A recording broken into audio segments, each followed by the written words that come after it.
अस्सलाम वालेकुम नाज़रीन, आप देख रहे हैं प्रोग्राम तलाश विद सुहेल भट्टी। आज हम बात करेंगे कि मुस्लिम लीग नून के कायद नवाज शरीफ कहते हैं इंतकाम नहीं खिदमत, सियासी जमातों, इदारों और रियासती सतूनों को मिलकर काम करना होगा। सवाल यह है क्या नवाज शरीफ तमाम सियासी जमातों को एक मेज़ पर लाने में कामयाब हो सकेंगे। इसके साथ बात करेंगे मीनार पाकिस्तान कामयाब जलसा क्या कामयाब इंतखाब की नवीद है, और इसके साथ बात करेंगे कि नवाज शरीफ ने महंगाई और बेरोजगारी के खात्मे के लिए 9 नुकाती एजेंडा दे दिया है। क्या ये 9 नुकाती एजेंडा पीडीएम के दौरे हुकूमत में होने वाली महंगाई का अजाला कर सकेगा।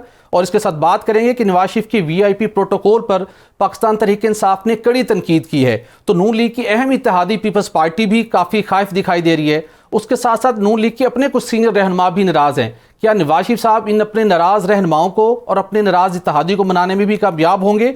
और इसके साथ बात करेंगे कि फ़ौजी अदालतों में सिविलियंस का ट्रायल शुरू हो गया है। वफाकी हुकूमत ने सुप्रीम कोर्ट ऑफ पाकिस्तान में अपना जवाब जमा करवा दिया है, और इस मामले के हवाले से कल अहम तरीन समाअत सुप्रीम कोर्ट ऑफ पाकिस्तान में होगी। इसके साथ आपको बताएंगे कि गिलगित बल्तिस्तान में $2 अरब सरमायाकारी के राह में कौन रुकावट बन। और इसके साथ साथ वजारत तवानाई के मातहत इदारे प्राइवेट पावर इंफ्रास्ट्रक्चर बोर्ड ने स्टेट बैंक ऑफ पाकिस्तान को लिखे गए खत में किन खतरात की निशानदही की है। तो इस मौजू पर बात करने के लिए हमें स्टूडियो में ज्वाइन कर रहे हैं मुस्लिम लीग नून के रहनुमा नासिर भट्ट साहब, और उनके साथ हमें ज्वाइन कर रही हैं तंजीला मदर साहिबा। आप एंकर पर्सन हैं, सीनियर सहाफ़ी हैं, और स्काइप पे हमारे साथ होंगे सेनेटर सैफुल अबड़ो साहब, पाकिस्तान तहरीक इंसाफ से आपका ताल्लुक़ है।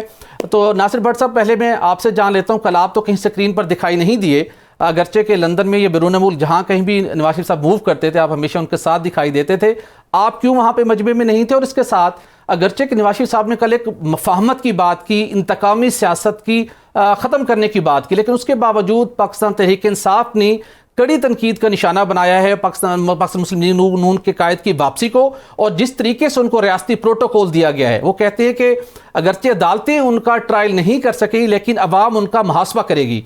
तो क्या आपको तवक्को है कि नवाज शरीफ साहब का जो मफाहमती बयानिया है, ये मफाहमत की कोशिश है, वो कामयाब हो पाएगी? भट्ट साहब। बिस्मिल्लाहिर्रहमानिर्रहीम। सुहेल इकबाल भट्टी साहब, एक बात तो सवाल जो हमेशा मुझसे सबसे पहले कही जाता था कि मियां नवाज शरीफ साहब कब आ रहे हैं। जी चलें, ये मैं हमेशा कह के थक गया था कि मियां साहब आ रहे हैं, मियां नवाज शरीफ साहब आ रहे हैं। उनके आखिर आपकी बात सच साबित हुई कई महीनों के बाद। देखें, कुछ रुकावटें थी, कुछ जिन लोगों ने, जिन हुकूमतों ने उनको बाहर भेज दिया था। जब मियां साहब के साथ जो आपको पता है कि वो प्लेटलेट्स गिर के इतने ज़्यादा बीमार हो गए, तो उसके बाद उनका इलाज शुरू हो गया, माशाल्लाह वो ठीक हो गए। तो आने वाली जो रुकावटें थी आपने देखा कि वो भी आहिस्ता आहिस्ता ख़त्म हो गई, और डॉक्टरों ने इजाज़त दी और मियां साहब आ गए। अब जब मियां नवाज शरीफ साहब आ गए तो आपने देखा कि उनका इस्तकबाल ऐसे तरीके से हुआ जैसे कोई वज़ीर आज़म आ रहा है। हमने तो हमेशा यही कहा है, क्योंकि उनको जिस तरह नहा खटाया गया, रियासती मुजरिम हैं और उनको ऐसा प्रोटोकॉल मिल रहा है प्राइम मिनिस्टर वाला। देखें मैं आपकी वही बात बताने लगा कि उनको जिस तरीके से हटाया गया, वो उस वक्त के चीफ जस्टिस साकिब निसार, जो पनामा से, मैं फिर ये कहूँ चला केस कुछ नहीं मिला, तो उसने कहा जी आपने बेटे से तनख्वाह नहीं ली जी, तो लिहाजा हम आपको डिस्क्वालीफाई कर रहे हैं फॉर लाइफ।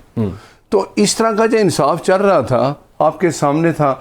मियां नवाज शरीफ साहब इधर एहतसाब की अदालत में हफ्ते में 5 दिन पेश होते थे, और वो कानून का सामना करते रहे। उनको पता था कि मेरे साथ ये जो केस बने हैं, ये जो झूठे केस हैं, मुझे झूठी सज़ाएं ये देंगे, लेकिन वो फिर भी अदालत में पेश होते रहे। वो आप देखें, वो बशीर जज जिसने सज़ा दी थी जब मियां साहब लंदन में थे, उनकी वाइफ जिसने मर्ग में थी, तो सज़ा इसलिए झूठी दिलाई गई कि शायद मियां नवाज शरीफ वापस ना आए। उस वक्त भी वापस आए, अपनी बेटी के साथ आए, पता था झूठी सज़ा है। तो अब मैं कहता हूँ कि ये चीज़ें ख़त्म करके कल की जो मियां साहब की तकरीर थी, ये वाज़ह पैगाम था कि हमने इस मुल्क को आगे ले जाना है और ये इकट्ठे होकर ले जाना है। पीटीआई की तरफ हाथ बढ़ाएगी मामला सुधारने के लिए? पीटीआई सियासी जमात नहीं है, मैं बताऊं आपको। अल्लाह का खौफ करें, इलेक्शन कमीशन पाकिस्तान में रजिस्टर्ड जमात है, उसके चेयरमैन पीटीआई इमरान खान साहब हैं, अभी तक तो ये इंटैक्ट है। 4 साल जब मियां इमरान खान प्राइम मिनिस्टर हैं, आप मुझे बताएं, जब भी सियासी जमातों ने उनसे ये कहा कि हम इकट्ठे होकर बैठते हैं, उसने क्या कहा कि मैं इनसे नहीं बैठता, ये सब चोर हैं, ये सब डाकू, यही कहते थे ना। अब आप मुझे बताएं कि सियासी जमात का लीडर ऐसी बात करता है? सियासी जमात, हमारे इख्तलाफात हैं पीपल्स पार्टी से, और फजल रहमान से होंगे सब, लेकिन एक वक्त आता है जब मुश्किल वक्त आता है तो सब सियासी जमातें इकट्ठी होगी। पीडीएम इकट्ठी क्यों, इस वाला जमातें जितनी इकट्ठी थी, मुल्क उस वक्त डिफ़ॉल्ट होने लगा था। इसको जमहूरी तरीके से हटाया गया, इसने जो कुछ किया आपके सामने है। अब जो 16 महीने आपने कहा, वो 16 महीनों का समर अब मिल रहा है आपको, वरना मुल्क इसके ऊपर हम बात करते हैं, इसके ऊपर हम बात करते हैं। बड़ो साहब, मैं आपसे जानना चाहूँगा, नवाज शरीफ साहब ने तो कहा है कि वो अब इंतकामी सियासत नहीं करेंगे, मफाहमत की बात होगी, खिदमत की बात होगी, मुल्क को आगे लेके चलना है। लेकिन नासिर भट्ट साहब कहते हैं कि पाकिस्तान तहरीक इंसाफ तो एक सियासी जमात ही नहीं, तो आपको सियासी जमात बनने के लिए किस किस्म का तर्ज अमल का मुजाहरा करना होगा?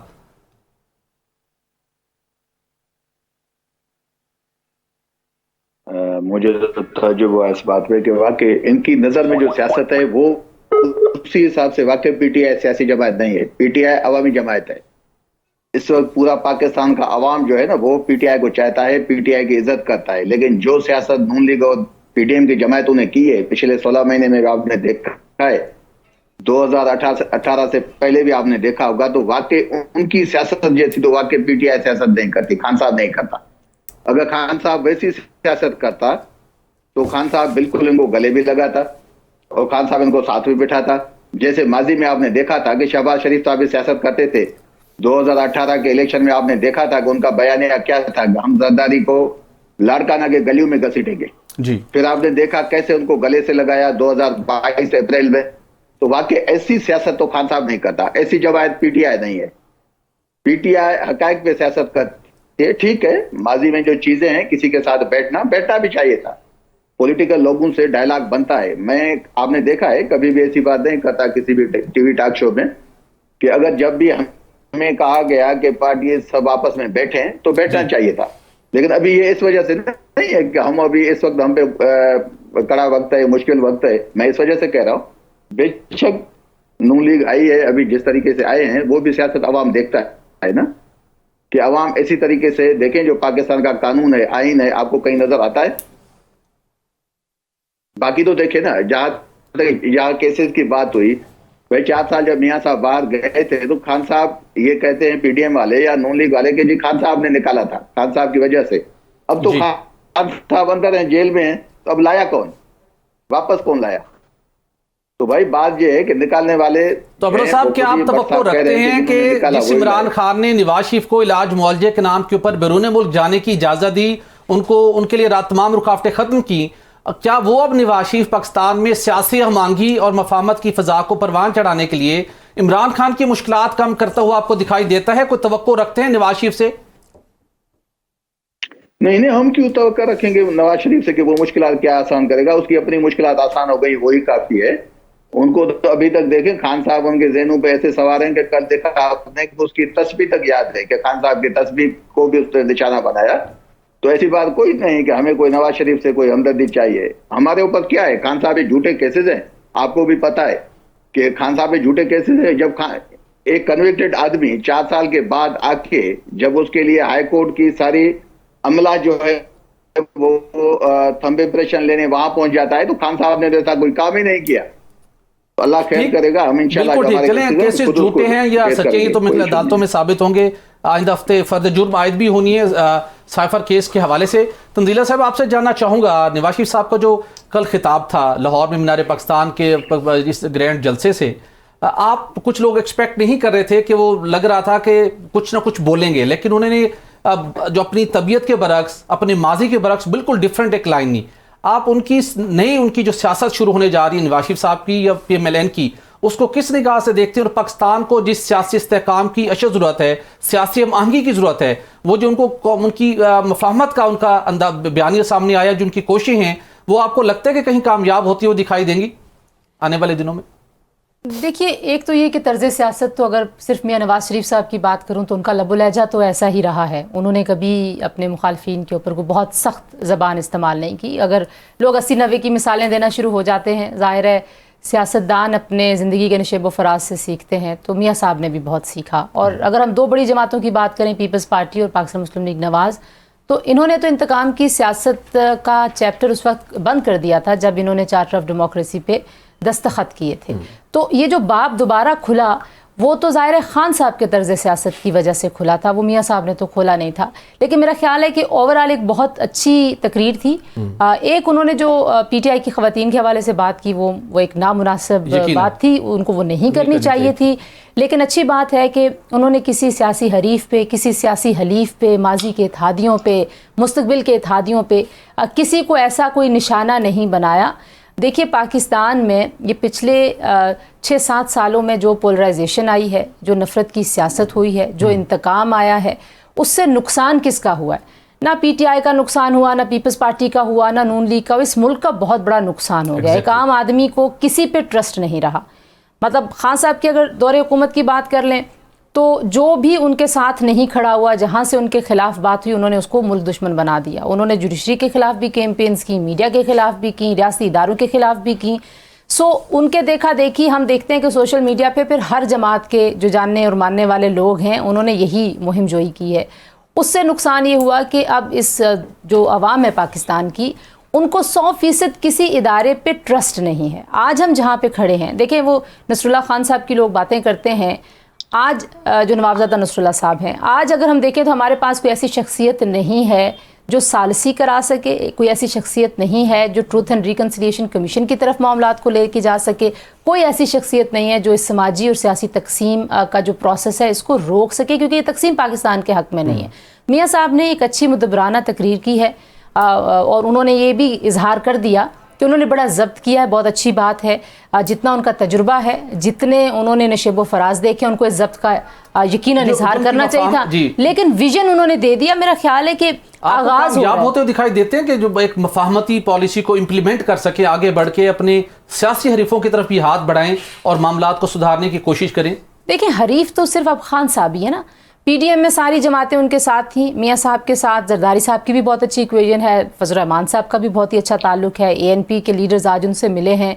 मामला सिर्फ ये है अबरू साहब के साथ बहुत एहतराम के साथ कि सियासी जमातों के साथ खान साहब को बातचीत करनी चाहिए थी और सियासी मामलात को सियासत के दायरेकार में रखना चाहिए था। तो जिस तरह वो इदारों को इस्तेमाल करते रहे वो सारा जायज़ था, और अगर आज इनको कोई शक है कि कोई और कर रहा है तो वो नाजायज़ है, तो यहाँ पे फिर उसूल तो नहीं है ना।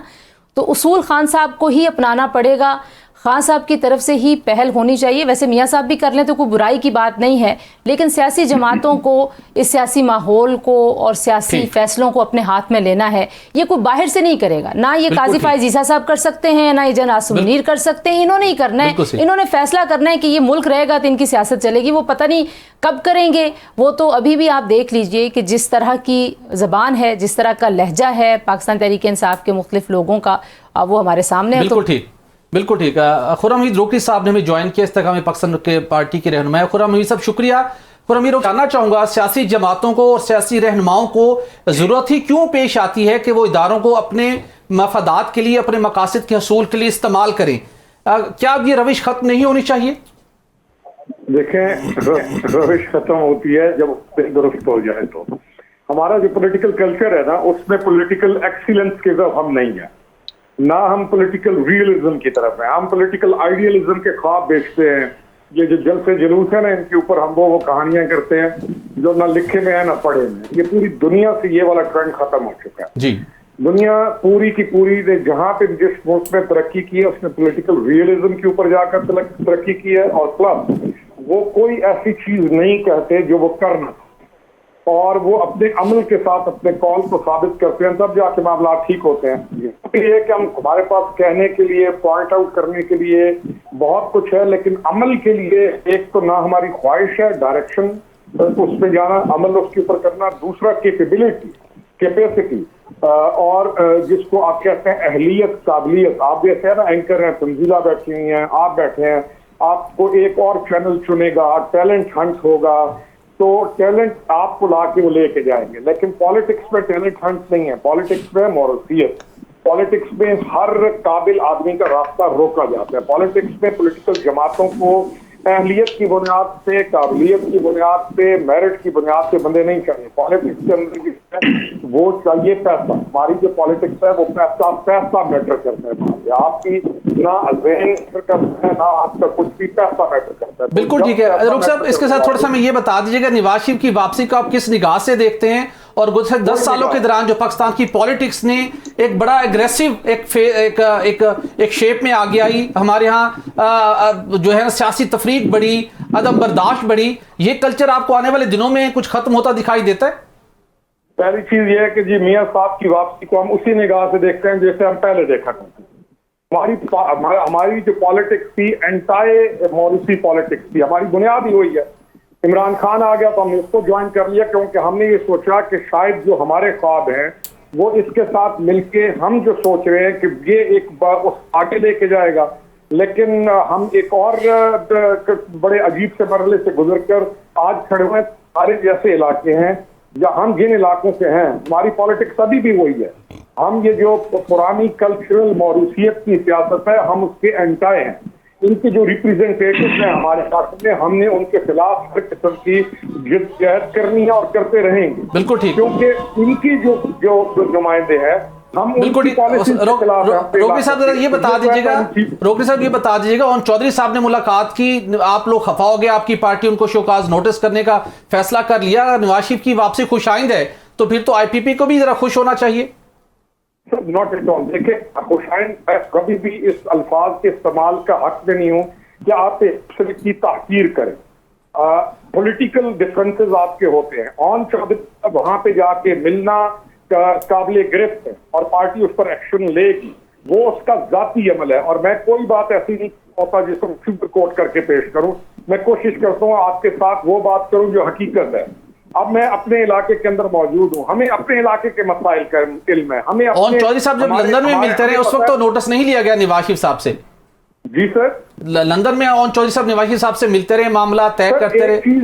एक चीज है कि मैं आप अपने इदारे की मर्जी से जा रहे हैं और किसी और चैनल वाले को जाके मिल रहे हैं। एक चीज है कि आप उसके अपनी अलग सिस्टम से सेट करना शुरू कर देते हैं जब आपको इदारा नहीं भेज रहा। दोनों में फर्क करने की जरूरत है।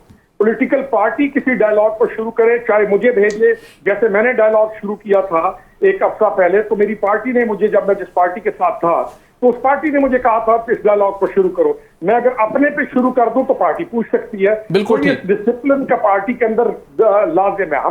हमारी अपनी पॉलिसी है, अगर उस पॉलिसी से हटकर वो जाकर वहां पर जाके कोई भी शख्स मिलेगा तो वो गलत है। बिल्कुल ठीक। और अमीर रोक साहब आपका बहुत शुक्रिया, बहुत वाजे कर दिया। अगर पार्टी डिसिप्लिन वर्जी होगी तो फिर शोकाज नोटिस भी होगा और कार्रवाई भी होगी। बट साहब मैं आपसे जानना चाहूंगा, PDM के दौरे हुकूमत में रिकॉर्ड महंगाई हुई। पीपल्स पार्टी ये तनकीद करती है कि नवाज शरीफ साहब ने कभी शहबाज शरीफ साहब को अपना वज़ीर-ए-आज़म ही नहीं माना और उसी दौर में अंदर रिकॉर्ड महंगाई भी हुई, और अब आप आगे चल के दावे कर रहे हैं कि हम दोबारा यहाँ पर पाकिस्तान की तकदीर संभालेंगे। तो वो जो रिकॉर्ड महंगाई हुई, आपको नौ-नुकाती जो बयानिया है, एजेंडा है, वो क्या उस महंगाई जो PDM दौरे को महंगाई उसको अजाला कर सकेगा, या आवाम को कहा जाएगा कि उस कड़वी गोली को आप निकलें और आगे देखेंगे मामला कैसे चलते हैं? देखें, आप ये देखें कि वो जो PDM की दौरे हुकूमत था, इससे पहले जो 4 साल दौर था, उसने इस मुल्क की ऐसी हालत कर दी। आप मुझे बताएं क्या उसने एक अच्छा काम किया? वही चीज़ें थी। अगर मैं फिर आपको कहता हूँ कि PDM और मिल के जमातें इसको जमहूरी तरीके से ना उठाते तो मुल्क डिफ़ॉल्ट हो चुका होता। PDM ने तो मिल के सब जमातों ने मुल्क को इस डिफ़ॉल्ट से बचाया, और जो इक़दाम किए उसका समर आपको नज़र आ रहा है। पेट्रोल सस्ता हो रहा है, डॉलर सस्ता हो रहा है, ठीक है। दूसरी बात है कि मियां नवाज शरीफ साहब देखें, पीपल्स पार्टी और नून नुक में आप 80-90 की दहाई देख लें कितनी लड़ाई होती थी। फिर जब एक मिसाक़े जमहूरियत हुआ लंदन में बैठ के, मैं तो फिर दोनों जमातों ने ये वादा कर लिया, ये इस बात पे फैसला कर लिया है कि जिसको भी अवाम मुंतखब करेगी उसने 5 साल अवाम की खिदमत करनी है। अगर वो अपने इक़दाम से अवाम से खुश नहीं होंगे तो वोट के ज़रिए वो उसको बदल देंगे। 2008 में पीपल्स पार्टी का दौर आया, आप देखें उन हालात में मियां नवाज शरीफ ने मिसाक़े जमहूरियत पे अमल किया और 5 साल पीपल्स पार्टी की उनका एक वज़ीर-ए-आज़म महल को चेंज हुआ, लेकिन हुकूमत पीपल्स पार्टी की रही। जब 5 साल बाद इलेक्शन हुआ तो अवाम ने देखा कि 5 साल में उनको क्या मिला है क्या नहीं मिला। उन्होंने अपना माइंड चेंज किया, क्या कि वोट जो है वो मुस्लिम लीग नून को मिला, मियां नवाज शरीफ साहब वज़ीर-ए-आज़म बने। तो वो जब तसलसल चल रहा था तो फिर आपके सामने एक पूरी मनसूबाबंदी और एक ऐसे हालात और एक लोग ये जो अब आपके सामने आ चुके हैं, इन लोगों ने चलते पाकिस्तान को किधर ले गए। मियां नवाज शरीफ साहब कल भी यही कह रहे थे कि हमें वो तसलसल दोबारा वहीं से जोड़ना है जहाँ से टूटा था। और जब पीटीएम की कई दफ़ा मीटिंग होती थी तो वो ये कहते थे कि जब इलेक्शन होगा, अगर कोई हमारी जमात को अवाम वोट देती है, वज़ीर आज़म मुस्लिम लीग नून का होता है, तो बाकी जमातों को भी हम अपनी हुकूमत के साथ शामिल करेंगे। मुस्लिम लीग नून इलेक्शन में पीटीआई का मुकाबला करते हुए उस तसलसल को दोबारा बहाल कर सकती है? देखिए, इलेक्शन में मुकाबला करने के लिए तैयार है? हम तो इलेक्शन के लिए आए हैं, इलेक्शन के लिए तो हम तैयार हैं, मुकाबला करेंगे। अब हमें नहीं पता कि पीटीआई के वो लोग सियासी जमात, मैंने इसलिए आपको कहा था, आपने देखा अभी जब ये वक्त मुश्किल वक्त एक आया तो 1 घंटे में 6 बंदे MNA हैं, वो चाहे साहब वज़ीर आला हैं, वो आके कह रहे हैं हमें तो इमरान हम जानते ही नहीं कौन है जी, हमें उससे तो ये कहा था, सारे इल्ज़ामात इमरान पे लगा के घर जा रहे हैं, छोड़ रहे हैं पीटीआई को। निगरान हुकूमत मुस्लिम लीग नून में ये कभी कर रही है, उन्हें कोई अब लाहौर में कोई जलसा करना चाहते हैं, परमिशन नहीं मिलती, कहीं अनाउंस करते हैं, गिरफ्तारियां कर ली जाती हैं। वो कहते हैं पंजाब के अंदर बिलखुसूस मोहसिन नकवी साहब नून लीग को भरपूर सपोर्ट कर रहे हैं और पीटीआई के लिए वहां पर जीरो स्पेस है। नहीं, देखें, ये तो इल्ज़ामात हमेशा लगते हैं, केयर टेकर गवर्नमेंट है, ये उनका काम है। मुस्लिम लीग नून की गवर्नमेंट तो है ही नहीं कि हमें इजाज़त देना दें, वो उनका काम है, उनको इजाज़त देनी चाहिए, उनका हक है कि सियासत में होना चाहिए कि उनको भी सियासत करनी चाहिए और सियासत में रह के ही अवाम की खिदमत करके इंसान जमहूरी हुकूमतें जो वो मजबूत होती हैं, चलती हैं। बिल्कुल ठीक है। साहब, आप किस निगाह से देखती हैं पंजाब के अंदर बिलखुसूस जो लेवल प्लेइंग फील्ड नून लीग को मिल रही है, बिलखुसूस निगरान हुकूमत की मैं बात कर रहा हूँ, वो पीटीआई को वहाँ पर कोई सियासी सरगर्मी करने की इजाज़त नहीं है, तो अगर इसी माहौल में आइंदा के इलेक्शन हुए तो फिर उसकी एक्सेप्टेंस का लेवल क्या होगा? मेरा ख्याल है पीटीआई को जलसे की जगह तब्दील करने का कहा गया था, लेकिन बहरहाल ये तासुर मौजूद है। पंजाब के हवाले से पीपल्स पार्टी भी गिला करती हुई दिखाई देती है और पीटीआई भी गिला करती हुई दिखाई देती है। और जाहिर है जब दो बड़ी जमातें ये गिला कर रही हैं तो उसमें कहीं ना कहीं कोई ना कोई हकीकत होगी, तभी ये फसाना बना हुआ है। लेकिन देखिए, निगरान हुकूमतों का जो काम है उनको अपने मैंडेट के हिसाब से वो काम करना चाहिए। तमाम जमातों को सियासी और इंतखाबी मुहिम चलाने की इजाज़त होनी चाहिए और बराबरी की बुनियाद पर होनी चाहिए। सिंध में सिंध के जो लीडर्स हैं वो कहते हैं कि हमारे बहुत सारे जो ऑन गोइंग तरक्याती मंसूबे थे उनको रोक दिया गया, पंजाब में ऐसा नहीं किया गया। तो ये जो मामलात हैं, मेरा ख्याल है कि निगरान हुकूमत को इनका नोटिस भी लेना चाहिए। सारी जमातों से हमने देखा कि मुर्तज़ा सोलंकी साहब जो कि निगरान वज़ीर इत्तलात हैं वो मिल रहे हैं और उनकी मुलाकात में जो गुफ्तगू है वो लेवल प्लेइंग फील्ड के हवाले से ही है और वो वहाँ पे ये कमिट कर रहे हैं कि आइनी एतबार से हमारा जो मैंडेट है हम उस पर अमल दरामद की पूरी कोशिश कर रहे हैं। तो सिर्फ ये ज़बानी कलामी बातें नहीं होनी चाहिए, इस पे अमलन कुछ होना चाहिए। मैं आपको एक और बात बताऊं कि बदकिस्मती की बात है, हमारे यहाँ चाहे निगरान हुकूमतें हों, मुंतखब हुकूमतें हों, ये जो मामलात हैं चाहे वो डे टू डे बिज़नेस के हैं या कोई बड़े मंसूबे हैं, बड़े फ़ैसले हैं, इनमें करने की सकत नहीं है या अहल नहीं है, इसलिए ये तमाम चीज़ें बार बार अदालतों की तरफ जाती हैं। अब आप देखिए कि 90 रोज़ के इंतखाबात का मामला भी अदालत में है, चीफ जस्टिस साहब की सरबराही में बेंच ने उसको सुनना है।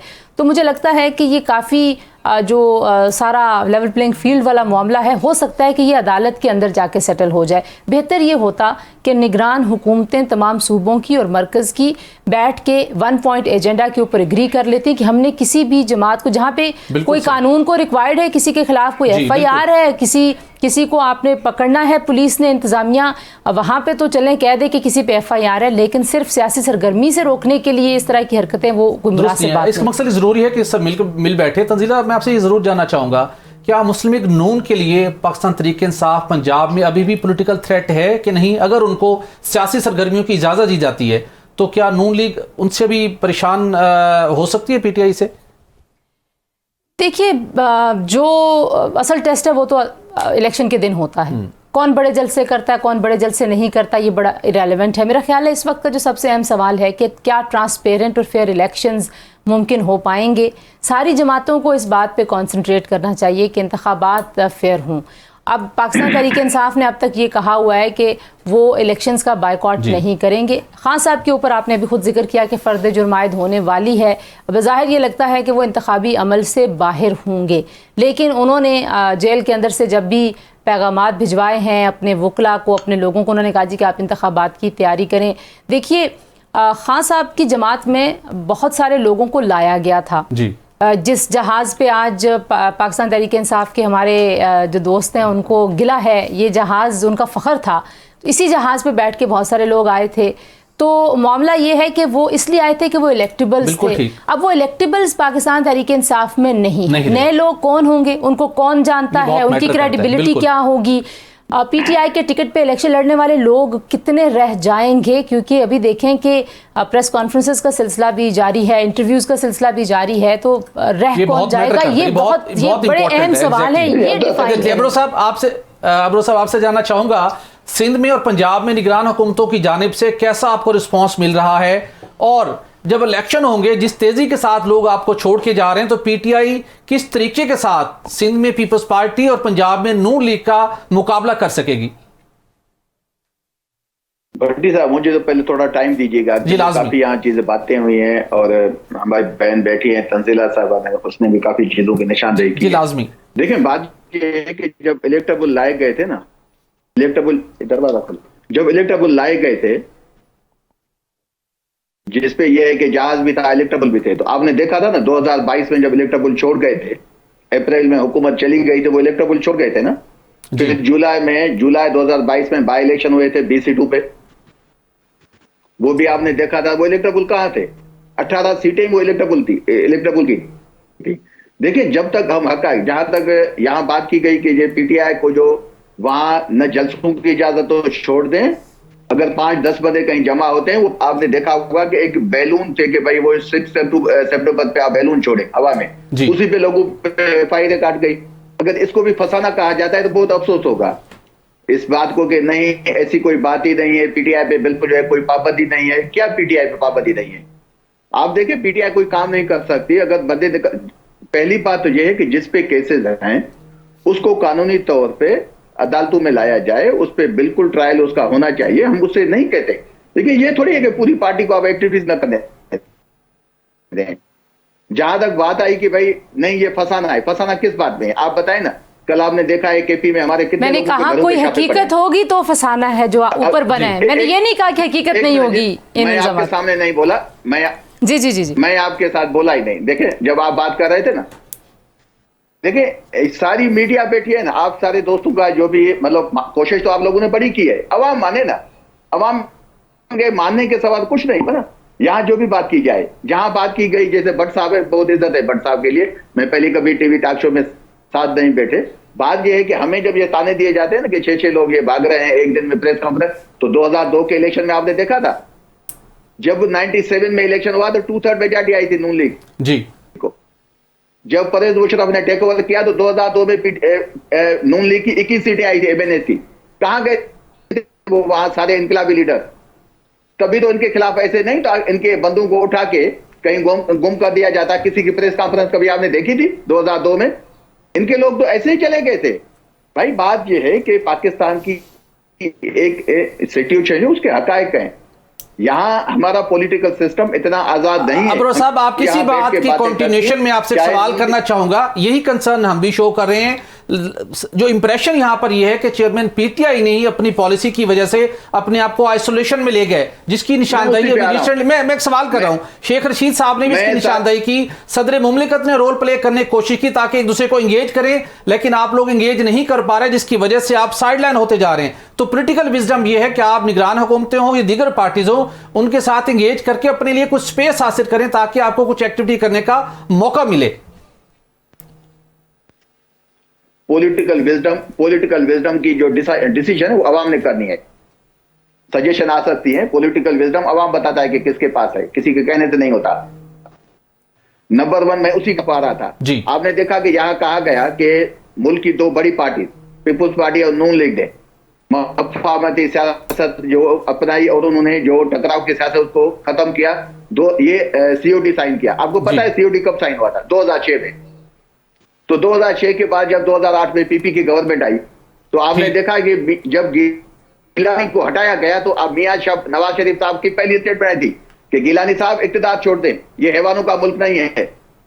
कब कहा, क्यों कहा था उन्होंने? जब उनकी मफाहमत थी आपस में। फिर जब 2018 से इलेक्शन से पहले जरदारी साहब ने गड़ी खुदाबख्श के जलसे में कहा था, गड़ी खुदाबख्श भुट्टो मेरे गांव से 2.5 किलोमीटर पे है, वहां जरदारी साहब ने कहा था कि अभी कभी हमने फ्यूचर में अगर नवाज शरीफ के साथ हाथ भी मिलाया खुदा ताला माफ नहीं करेगा। ये कौन सी सियासत? नहीं, एक मिनट वक्त की भी कंक्लूड कीजिएगा।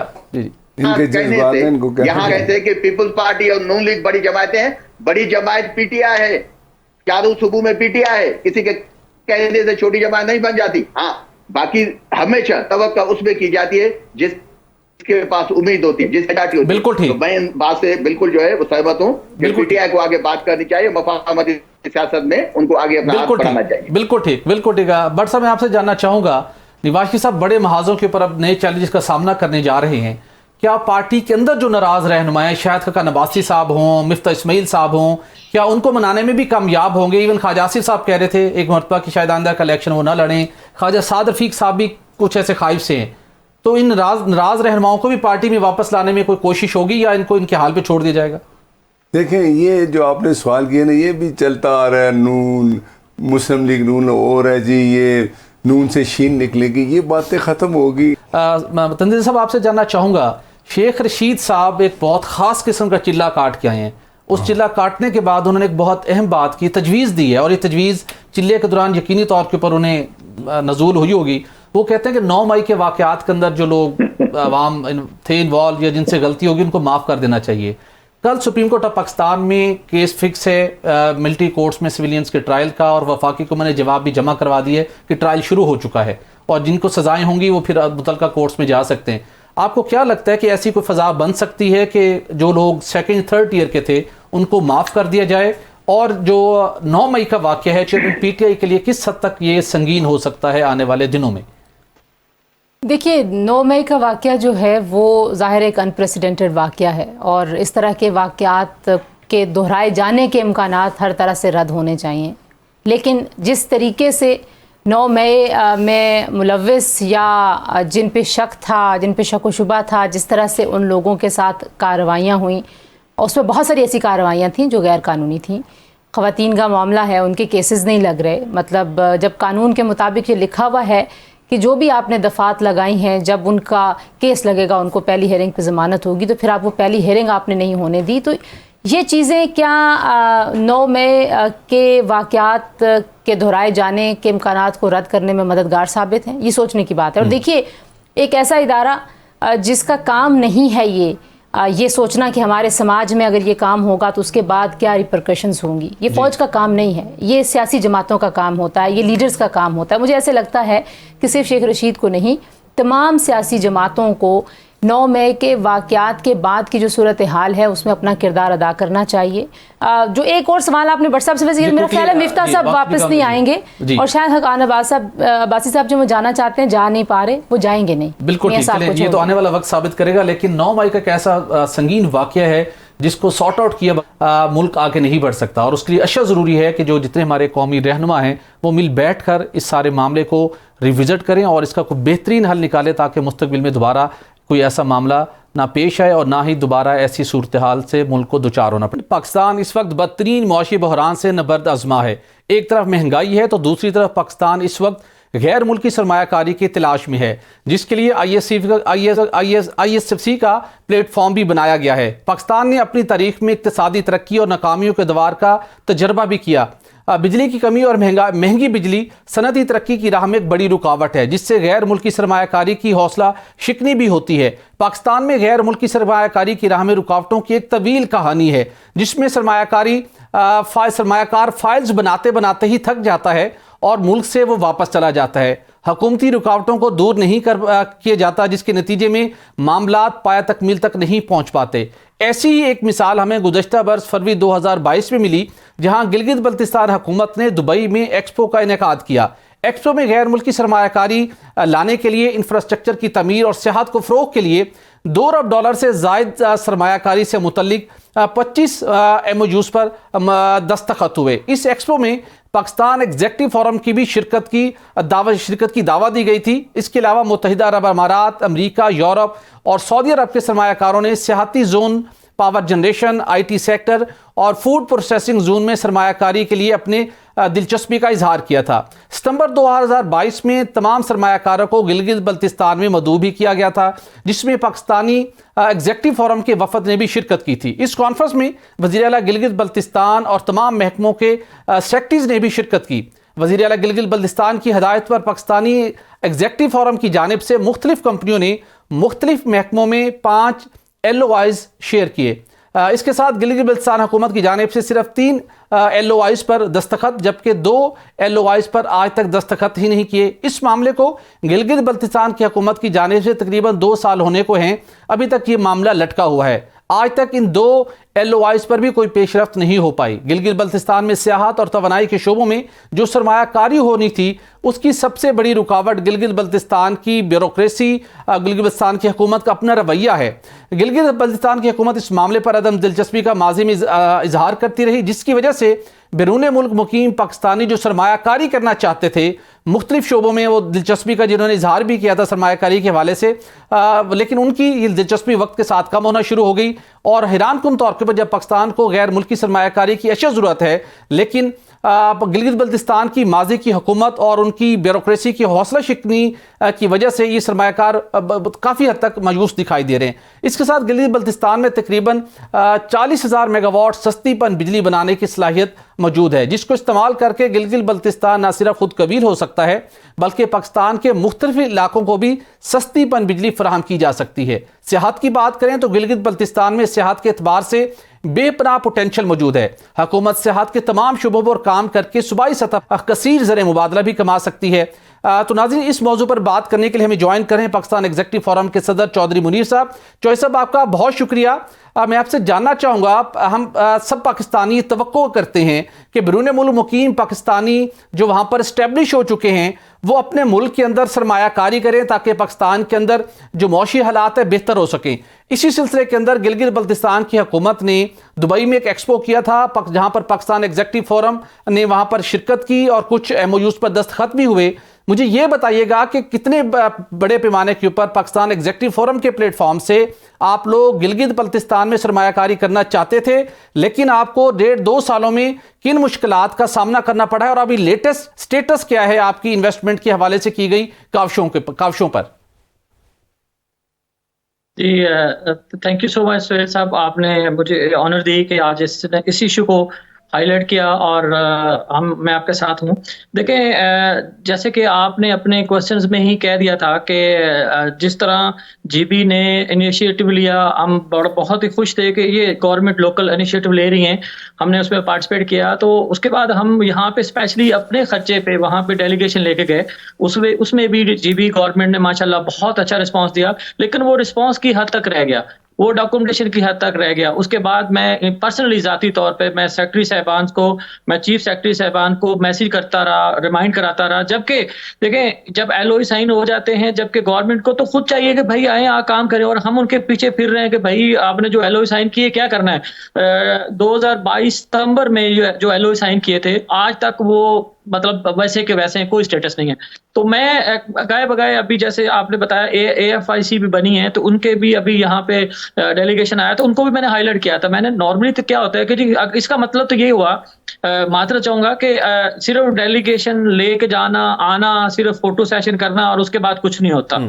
तो ये बड़ी एम्बैरेसिंग चीज़ है। अगर पाकिस्तानी देखें, हर दौर में, हर लम्हे में, हर वक्त में ओवरसीज पाकिस्तानी या business executive, Pakistani executive forum itself या पाकिस्तानी ओवरसीज पाकिस्तानी, वो चाहते हैं, वो दर्द रखते हैं पाकिस्तान में कोई इन्वेस्टमेंट जाए और काम करे, लेकिन सॉरी फर से वहाँ पे जो रिस्पॉन्स आना चाहिए जो गवर्नमेंट की तरफ से। मुनीर साहब, मुझे ये बताइएगा कि पाकिस्तान एग्जीक्यूटिव फोरम के प्लेटफॉर्म से जो बैरून मुल्क मुकीम पाकिस्तानी है, उन्होंने गिलगित बल्तिस्तान में सरमायाकारी करने के लिए किन शोबों का इंतखाब किया था? क्या वो पावर जनरेशन में इन्वेस्ट करना चाहते थे, क्या वो IT में आना चाहते थे, या वो सेहत के हवाले से कुछ इन्वेस्टमेंट करना चाहते थे? उनके प्लान क्या थे? जी, बेसिकली जो इनिशियल हमने जो उनको प्लान सबमिट किया था, जो डेलीगेशन जाने से पहले 5 सेक्टर थे। टेक्नोलॉजी इटसेल्फ था, और उसके बाद टूरिज्म सेक्टर था, थर्ड में एनर्जी सेक्टर था, फोर्थ के अंदर हमारा ये प्लान था कि GB के अंदर एक कोई बिजनेस सेंटर नहीं है, एक 5 स्टार 7 स्टार का बिजनेस सेंटर बनाया जाए, ताकि वहाँ पे जो GB के लोग हैं उनको भी फैसिलिटेट किया जाए, और यहाँ से जो लोग जाते हैं समटाइम वहाँ पे इंफ्रास्ट्रक्चर नहीं होता, वहाँ को चीज़ें नहीं मिलती, वो भी बनाया जाए।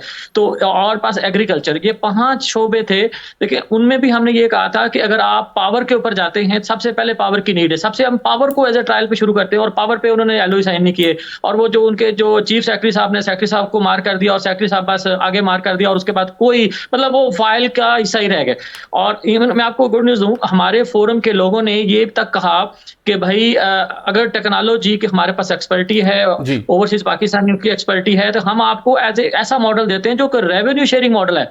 हम आपके पूरे जीबी को ऐसा टेक्निकली बना देते हैं, जब आपके तरफ रेवेन्यू शुरू हो जाए तो आप हमें इनकम उसमें से दे दीजिएगा, लेकिन कोई सीन नहीं है। लेकिन उसके बावजूद हमने वहां पे उनकी जो जीबी यूनिवर्सिटी है गिलगित बल्तिस्तान, उसके अंदर 6 मंथ फ्री ऑफ कॉस्ट उनको कोर्स भी स्टडी कराया, जिसमें से सोशल मार्केटिंग है, अमेज़न है और टेक्निकल है। हम तो इस तरह की चीजें भी दे रहे थे, लेकिन एट द एंड जहां अगर एंड यूजर की तरफ से हमें रिस्पांस नहीं आएगा, उधर से कोई ऑनर नहीं होगी और उसके बाद अगर हम पिंग करते रहेंगे at that one side traffic जाती रहेगी और तो फायदे को नहीं उसको। बिल्कुल। अच्छा मुनीर साहब, ये बताइएगा कि जब दुबई में एक्सपो हुई थी, वहां पर गिलगित बल्तिस्तान हुकूमत से कितने रुकनी वफद आया था और उस वक्त उनको कौन लीड कर रहा था, और पाकिस्तान एग्जीक्यूटिव फोरम और दीगर जो इन्वेस्टर्स थे उनको क्या कमिटमेंट्स की गई थी, कैसे उनको कन्विंस किया गया था, जिसकी वजह से फिर आप लोगों ने इंटरेस्ट शो किया था? देखिए वहां पे जब इन्होंने डेलीगेशन लेके आना था तो वहां पे इन्होंने हमें अप्रोच किया, क्योंकि हमारा chapter Pakistan executive forum itself GB में भी है। तो जीबी के जो प्रेसिडेंट थे उन्होंने हमें अप्रोच किया कि जिस तरह के जीबी गवर्नमेंट चाहती है कि ओवरसीज पाकिस्तानी इन्वेस्ट करें, तो और हम इस डेट को दुबई के अंदर एक्सपो करना चाह रहे हैं, आप लोग शिरकत करें। हमने शिरकत किया तो वहां पे इतने बड़े बड़े, माजरत चाहूंगा, इतने बड़े बड़े ख्वाब दिखाए गए कि जी आप कल से आए, परसों से प्रोजेक्ट शुरू करें। लेकिन वो एमओयू साइन होने के बाद भी हम लोगों ने अप्रोच किया, हम लोगों ने फोर्स किया, भाई आपने एमओयू साइन किया, आगे क्या करना है। वो भी तकरीबन 8-9 महीने गुजरने के बाद आप यकीन करें कि जो डेलीगेशन गया, डेलीगेशन देखें, कोई भी बिजनेसमैन कहीं से भी जाता है तो उसको रेड कारपेट चाहिए होता है, लेकिन उसके बावजूद वहां पे फैसिलिटीज कम थी। उन्होंने हमें कहा कि यार हम इतना बड़ा सूबा नहीं है तो कुछ चीजें हम अफोर्ड नहीं कर सकते, लेकिन हमने अपनी जेब से लगा के गए। लेकिन अब हमारे जो जहां से बिजनेस कम्युनिटी ने ट्रैवल किया, ये पाकिस्तान से इटसेल्फ किया, लेकिन वो अब मुझसे सवाल करते हैं कि मुनीर साहब उस डेलीगेशन का फायदा क्या था, लेकिन वो बस डॉक्यूमेंट्स के हद तक रह गए बस। अच्छा जैसा थोड़ा सा बताइएगा, जो आपके फोरम के अंदर वो लोग मौजूद हैं, क्या वो अभी भी डिटरमेंट हैं कि अगर जीबी गवर्नमेंट की तरफ से उन्हें पॉजिटिव रिस्पांस मिले तो जिन शुबों को उन्होंने आइडेंटिफाई किया था, सेहत का शुबा हो, बिजली का पावर जनरेशन का मामला हो, आईटी का मामला हो, क्या अभी भी वो इन्वेस्टमेंट करने को रेडी हैं? क्योंकि इस हवाले से मेरी चीफ सेक्रेटरी से बात हुई, वो कुछ मसरूफ थे, लेकिन उन्होंने बहुत क्लैरिटी के साथ बताया कि माजी के अंदर जो एमओयूज हुए, उसके बाद जो फ्रेमवर्क बनना था, जो उसके बाद की गवर्नमेंट साइड्स की चीज़ें थी, वो लैक कर रही थी, लेकिन अब उन चीज़ों को स्ट्रक्चर किया गया है और आने वाले दिनों में गैर मुल्की सरमायाकारी की हौसला अफजाई की जाएगी। तो मुझे बताइएगा कि लेटेस्ट आपका वहाँ पर राब्ता है आपके फोरम का, और अभी भी आप डिटरमिन हैं इन्वेस्टमेंट करने के लिए? जी बिल्कुल, हम आज भी वैसे ही रेडी हैं जैसे कल थे और कल भी होंगे, क्योंकि हमारा मुल्क है पाकिस्तान, हम चाहें वहाँ पे इन्वेस्टमेंट जाए, हम लोग हमारे पाकिस्तान ग्रो करे और हम पाकिस्तान की खिदमत के लिए हर वक्त हाजिर हैं। और चीफ सेक्रेटरी साहब को मैं मैसेज अपने यहाँ से देना चाहूँगा कि मैं ज़ाती तौर पर चीफ सेक्रेटरी साहब को मैसेज कर चुका हूँ, वॉइस मैसेज किए, जवाब दिया, और चीफ सेक्रेटरी साहब ने ये मुनासिब तक नहीं समझा कि यार एक रिस्पॉन्सिबल आदमी है, उसको जवाब दे दूँ।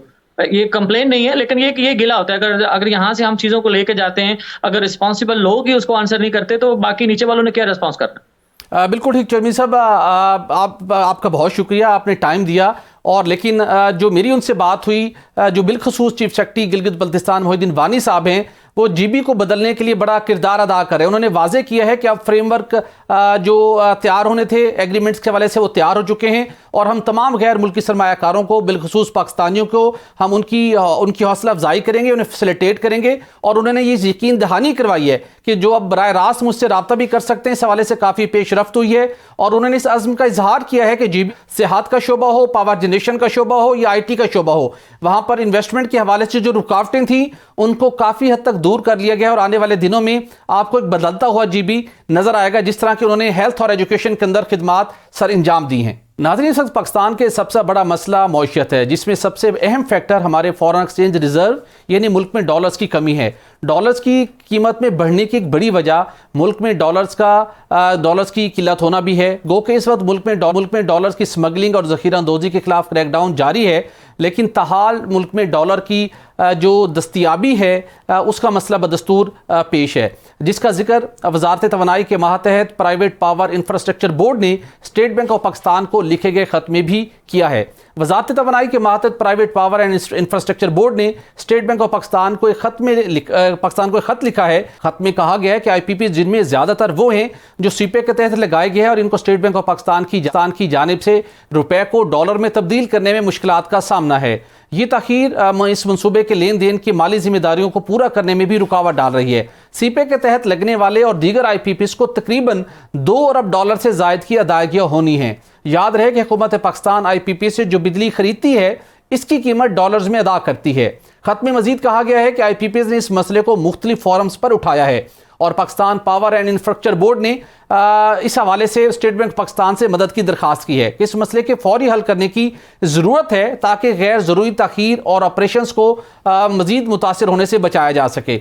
खत में यह भी कहा गया है कि मतलूबा गैर मुल्की करेंसी की अदम दस्तियाबी हुकूमत पाकिस्तान और IPPs के दरमियान होने वाले मुआहदे के खिलाफ है, जिससे हुकूमत पाकिस्तान को मुमकिना कानूनी मामलात का सामना भी करना पड़ सकता है। मुआहदे के मुताबिक हुकूमत पाकिस्तान की जिम्मेदारी है कि वो मखसूस वक्त में स्टेट बैंक ऑफ पाकिस्तान के जरिए गैर मुल्की करेंसी फराहम करे। अगर ये करेंसी फराहम नहीं की जाएगी तो पाकिस्तान के डिफ़ॉल्ट होने का खदशा है और डिफ़ॉल्ट होने की सूरत में हुकूमत पाकिस्तान को आलमी सतह पर मुश्किल सूरत हाल का सामना करना पड़ सकता है। नाज़रीन, इस वक्त पाकिस्तान में IPPs की तादाद 78 के लगभग है। IPP से मुआहदे बेनज़ीर मुशर्रफ और नवाज शरीफ दौर में किए गए थे। मुआहदों में एक शर्त यह थी कि चाहे पाकिस्तान इन मंसूबों से बिजली ले या ना ले, इनकी पैदावार की कुल कीमत अदा करने का, इनके कैपेसिटी पेमेंट की मद में उनकी पैदावारी सलाहियत के मुताबिक अदायगियाँ करने का पाबंद होगा। इसकी अदायगियाँ डॉलर्स में होंगी। 2021 में नेपरा से मुज़ाकरात के बाद बिजली की अदायगी जो रिटर्न ऑन इक्विटी थी उसको 148 रुपये फी डॉलर पर फिक्स किया गया था। हुकूमत पाकिस्तान ने 1994, 2002 और 2008 और 2013 के तहत जो मुख्तलिफ मंसूबे लगे थे उनमें कोशिश की कि इनकी रिटर्न और इक्विटी के ऊपर जो डॉलर का एक्सचेंज रेट है उसको फिक्स किया जाए। इस इकदाम के नतीजे में अब तक 130 रुपये का फ़ायदा पहुंचा है। कमोबेश 40 IPPs को अदायगियाँ $148 रुपये फी डॉलर के हिसाब से होती रही हैं, जबकि 2014-15 के बाद बिजली की अदायगी डॉलर के मौजूदा मार्केट रेट के मुताबिक की जा रही है।